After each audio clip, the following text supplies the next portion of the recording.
Hello বন্ধুরা, আসসালামু আলাইকুম রহমতুল্লাহ। আজকে আপনাদের সাথে শেয়ার করব শ্রীলঙ্কান এক্সপার্টদের পল রুটি রেসিপি। তারা যে নারকেলের রুটিটা খায় সেই নারকেলের রুটিটা কিভাবে তৈরি করে সেটা দেখিয়ে দেব। আমি এখানে প্রথমে 4 পিস নারকেল নিয়ে নিয়েছি, তাতে 150 গ্রাম কাঁচামরিচ, 250 গ্রাম পেঁয়াজ কাট করে নিয়েছি, তাতে পরিমাণ মতো লবণ দিয়ে দিলাম, একটু চিনি অ্যাড করে দিলাম, তারপরে এটা ভালোভাবে মিশিয়ে নেব।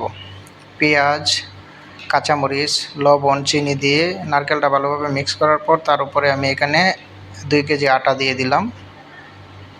আটাটা আগে আমি পানি ছাড়া ভালো করে মিক্স করে নেব, যেন নারকেলটা সকল জায়গায় পৌঁছে যায়। আমি ভালো করে জুড়ি করে নিলাম। এখন পানি দিয়ে ভালোভাবে কাম্বিটা তৈরি করে নেব। এখন আমি প্রসেস করে রাখতেছি। প্রসেস করা শেষ হয়ে গেল, আমি চলে আসলাম 30 মিনিট পরে। এটা আমি অয়েল দিয়ে রেখে দিলাম, আরও 1 ঘন্টা থাকবে এভাবে, তাহলে রুটিটা নরম হবে, ভাজাটাও ভালো হবে।